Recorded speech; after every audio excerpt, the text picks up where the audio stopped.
Hello, today I am present before you with the podcast on the famous composition of John Donne, the Canonization.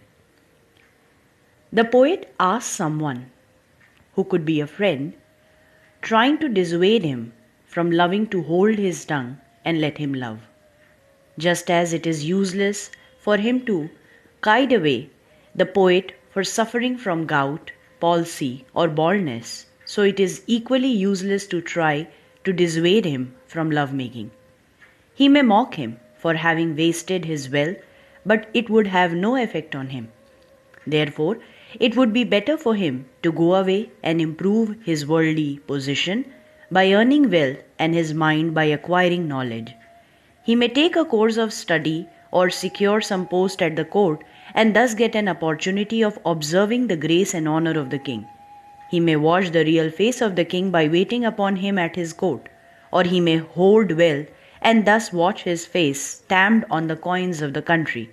He may do whatever he likes, but he must not disturb him in his love-making.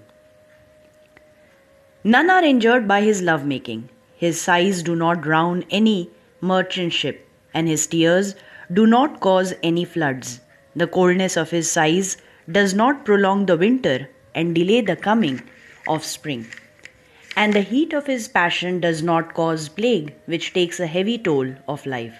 Despite his love, the world goes on as usual. Soldiers still go to wars and lawyers still find their clients. Why should then anybody object to his love-making? He may call them, the poet and his beloved, what he likes, but whatever they are, they have been made such by love. He may call the poet a fly and his beloved another fly which move round each other. They are both tapers also, for they burn themselves out for each other's love.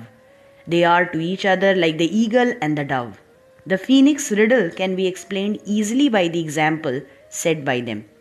They are two separate personalities, but their love makes them one, and so they make a neutral sex like the phoenix. The phoenix also is not one bird, but two birds, the male and the female, forming a single neutral whole. Like the phoenix, they too die, that is, experience the consummation of love, but then again come to life, and in this way their love makes them seem mysterious like the bird. If they cannot acquire immortality by their love, they can at least die by it. The story of their love may not be carved on tombs and monuments, may not be built in their memory, and their story may not be recorded in books of history, but they'll be remembered in sonnets and love lyrics. By means of such lyrics, which would be hymns to their love, they would become immortal, and people would then call them saints of love. People in the coming generations would address them as saints of love who made each other their pilgrimage, and for each of them the other was a world in himself or herself. They saw the reflection of the entire world in each other's eyes. They thus performed the miracle of contracting the world.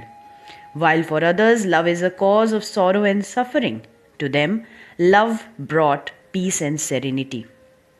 They would be regarded canonized saints of love, and so people would ask them to pray to God on their behalf to send to them also a love like theirs.